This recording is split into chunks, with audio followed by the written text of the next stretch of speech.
Hey, my life is a movie. This is a movie. It's gonna be the biggest movie you ever see out of South Carolina.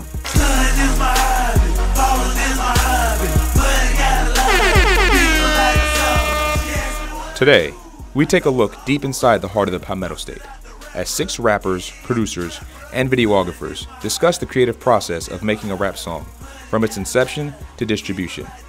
This is Columbia, South Carolina, and that's a wrap. How do I get started? The first thing I do is I need a beat. Beat has to be jumping. It has to be an instant move. Woo! Where I get my beat from? My nigga. Got tracks coming from everywhere, man. Super Mario. My producer, Motion Picture. Critical Beats. Jay Breezy, very talented blind guy. Lex Luger. I try to get on a lot of local beats. I don't try to go outside the box because, first of all, why take that money to somebody else who doesn't really care about the movement that we got going on here in our state? Me, when I make beats, I already kind of hear the notes in my head. I already hear the rhythms. I already know what type of drums I'm after. Some guys are just motivated by hot songs, so they can hear a beat and feel the creativeness. There's a lot of things in the process of getting creative. Some of them that I can say on camera. Ooh, call it getting jacked to the max. I partake in the use of a couple of recreational herbs. I smoke weed. I smoke a lot of weed. Is weed a drug? It takes me somewhere else, so when I'm hearing the beat, I can actually get inside of the beat.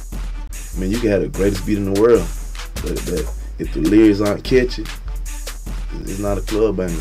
I write my lyrics, and I think anybody that tells you that they like freestyle wholeheartedly on a recorded song, I don't think that's like a real thing. Most of the time, I write. I write in my phone now a lot. Like, I saw Drake do it, I thought it was cool, so I do it. You know, I write it on my iPad. We go in like that in the booth. A lot of people writing off the BlackBerry, off their phone. I don't do that. I keep a straight pen and pad. Just like that. And there'll be a lot of chicken scratch, so nobody can't read it but me. Sometimes I put a lot of pressure on myself to make the song great instead of just making the song. So, you know, I might just pull back from the studio for, 20, 30 minutes, get myself together and come back in. We run on the 30-30 rule, which is like 30 minutes of work, 30 minutes of play. I can be sitting in here and I know there's a verse I have to get done or like a bridge I have to write. And if I'm sitting there thinking about it, I could sit here for 3 hours and not get anything done. I think the biggest obstacle is not enough studios. I need to get this shit out. And right now, it's just so little places to do that in. And everybody wants to be a rapper. She asked me what I do. I told her I'm a rapper. Right now, I'm recording at the Jam Room in Quantum Beats. And I do a lot with my producer, Motion Picture. We got a sound just like a big boy studio in-house. What is a trap? The reason you want to come to the Jam Room is the quality is better than what you can get in your bedroom. We literally record like in each other's bedrooms. We have the equipment, the plugins, the great microphones. I started out with a cheap USB mic. I got a better USB mic. G5 computers. And now we're running some kind of crazy microphone that John has. Some of the great outboard gear that you read in a bunch of the magazines, we have them here. And so it's just wherever we're sleeping at night ends up being the studio. I don't have a preference in where I record. I either do it in-house sometime, and I do it in professional studios. Like, the recording process for me is just wherever the music is, that's where I'm going. When I finish a song, first thing, my dick is on hard. If it's hot, dick is hard as a motherfucker. It's hard. It's hot. Man, it's like you just had a kid. Like, every song was like a kid. It's like having a little baby. You just want everybody to see it, but you don't have to feed this baby. See how his son just hit me in the face just now? That's exactly what I feel like. I sit back and if you go watch Notorious, and when Biggie was sitting in the studio listening to Sky's the Limit and he couldn't do but smile and everybody was smiling, every time I do a song and I listen to it, that's how I feel. Stay talking, no handouts, we don't take offers. Should I sell music? Of course. I'm selling it. I don't give away nothing.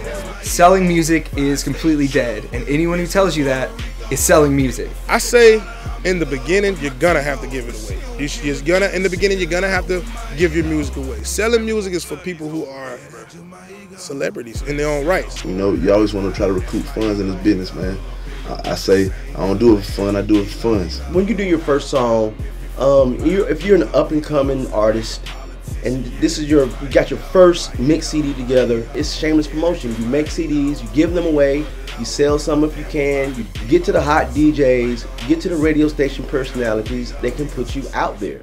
After you get your mixtape or your single done, you know, you just come to me. 5D's film, you know what I'm saying? Get your videos right. I mean, the process of video is simple, you know. Once the rapper comes up with concept, usually I already have something in mind. I ask the rapper what their ideas are. You know, we collide, man. We smash them things together. My favorite video I done is actually the easiest video I ever done. It's a video called Smash on You. I think the video with the most views I got is 350,000 views, you know what I'm saying, out of the front yard. It blew up in the city, you know what I'm saying. These kids got show money off a video. No song distribution off the video. YouTube. The internet has definitely changed the creative process. I mean, we make songs to shoot videos to put online. Videos are our new radio, kind of. Some of the best videos to me are the underground ones. You know, they're on a shoestring budget. It's not overproduced. It's not all shiny and glitzy all the time, but it gets their point out. You know, that's just art to me in this most creative state. When guys just come together with ideas and really don't know how to work the equipment. But sometimes you get some really good stuff. Sometimes it's not as good, but you know what they say, practice makes perfect, man. So the more you do it, the better you get at your craft. Don't do it for any other reason than to make music, because you're just gonna disappoint yourself. Because if you think for 1 minute it's gonna be easy to get anyone to hear your music, whether you're the biggest band in the world or not, it's not. You just gotta keep working at it. You gotta hit it from the grassroots, and don't be afraid to be told no, because that's all I hear. Do I love it? I'm married to it.